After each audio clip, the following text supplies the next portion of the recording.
Hi అండి, ఈరోజు నేను చనా మసాలా కర్రీ తయారు చేస్తున్నానండి. దానికి కావలసిన ఐటమ్స్: ఉడికించిన శనగలు ముందుగా ఉడకబెట్టేసుకున్నాను నేనండి. ఆనియన్స్, పచ్చిమిర్చి, ఆయిల్, కారం, ఉప్పు, కరివేపాకు, గరం మసాలా, ధనియాల పౌడరు, పసుపు, అల్లం వెల్లుల్లి పేస్టు. తయారు చేసే విధానం అండి. ముందు స్టవ్ వేయించుకోండి. కర్రీకి సరిపడా ఆయిల్ వేసుకుంటున్నాను.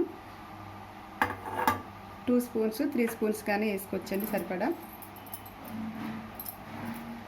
ముందు ఆనియన్స్,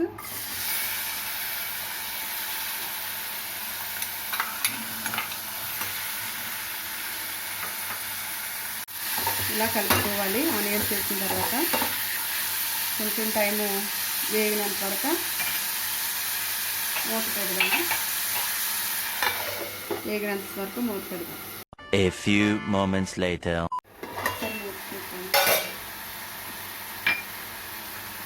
ఆనియన్స్ ఇలా అయినా చిన్న చిన్న ముక్కల కింద అయినా కట్ చేయొచ్చండి, లేదంటే మిక్సీ అయినా పట్టుకుని పేస్ట్ కింద చేసుకోవచ్చు. దోరగా వేగేంత వరకు వేయించాలి.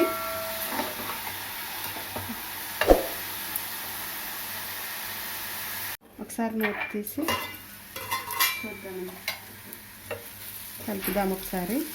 ఇందులో పచ్చిమిర్చి వేద్దాము. పచ్చిమిర్చి వేసుకోవాలి.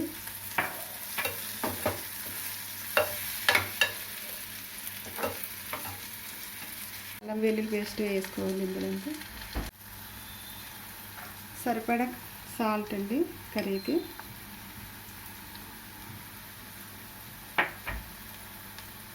శనగలు ముందు ఉడకబెట్టేటప్పుడు కొద్దిగా సాల్ట్ వేసి ఉడకబెట్టాను, అందుకు సాల్ట్ కొద్దిగా వేసాను. ఇందులో శనగలు కలిపి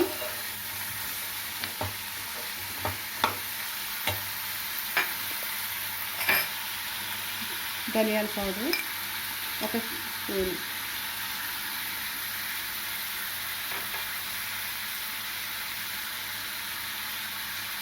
పసుపు చిటికెడు,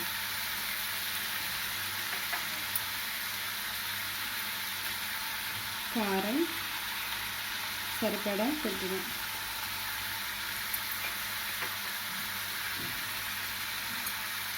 ఒకసారి కలుపుదాము.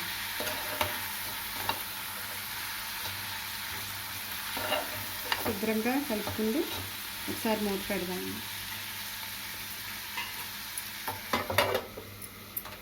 A few moments later. కలుపుకోవాలి.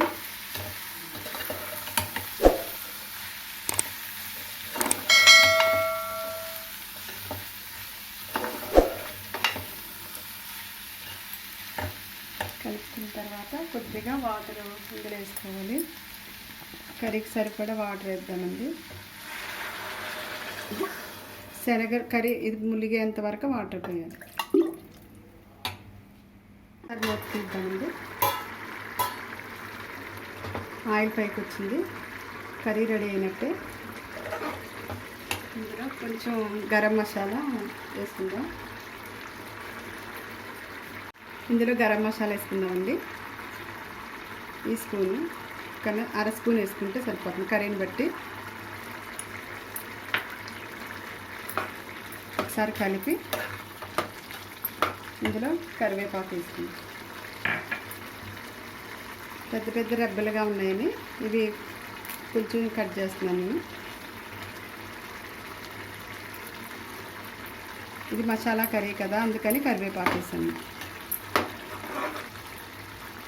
కర్రీ రెడీ అయిపోయిందండి. ఎంతో రుచికరమైన, ఎంతో టేస్ట్ అయిన చనా మసాలా కర్రీ రెడీ అండి. మీరు కూడా ట్రై చేసి నాకు కామెంట్స్లో పంపించండి.